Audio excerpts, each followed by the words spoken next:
Top quality और consistent performance के लिए सिर्फ सिल्वर पंप नाम याद रखना। चलिए अब अगले नाम का हम रुख करने जा रहे हैं और अगला नाम है रविंद्र इंद्रराज का।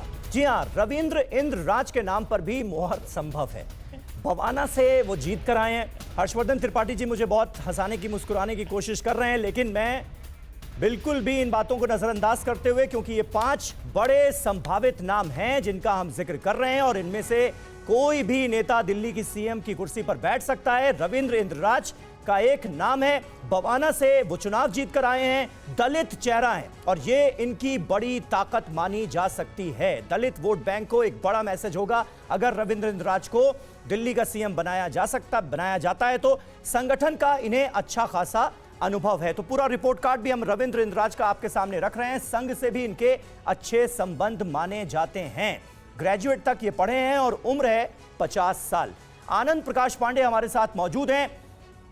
एक दलित चेहरा, इन 5 संभावित नामों में आनंद, हमने एक दलित चेहरा अभी अपने दर्शकों के सामने रखा है और वो नाम है रविंद्र इंद्रराज का।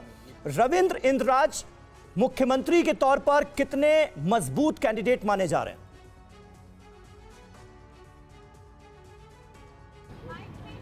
जी देखिए, सबसे बड़ी बात तो ये है कि वो दलित समाज से आते हैं, तो ऐसे में बीजेपी का भी कोई ऐसा चेहरा नहीं है जिसको बीजेपी एक दलित चेहरे के तौर पे प्रोजेक्ट कर सके पूरे देश भर में। तो ऐसे में अगर इंद्रराज को बनाया जाता है, जाहिर तौर पर बीजेपी इसको कैश करना चाहेगी। साथ ही साथ वो ग्रामीण पृष्ठभूमि से आते हैं, तो ऐसे में अगर दिल्ली में आप दलित समाज को कटर करना चाहते हैं और साथ ही साथ जो ग्रामीण समाज उसको कटर करना चाहते हैं, तो जाहिर तौर पर रविंद्र इंद्रराज का नाम सबसे आगे होगा और जाहिर तौर बीजेपी को सूट भी करेगा, क्योंकि बीजेपी चाहती है कि ऐसा एक लो प्रोफाइल नेता जो है वो यहाँ के मुख्यमंत्री बने। रविंद्र इंद्रराज जो है संगठन में उन्होंने काम किया, लेकिन वो लो प्रोफाइल भी रहे।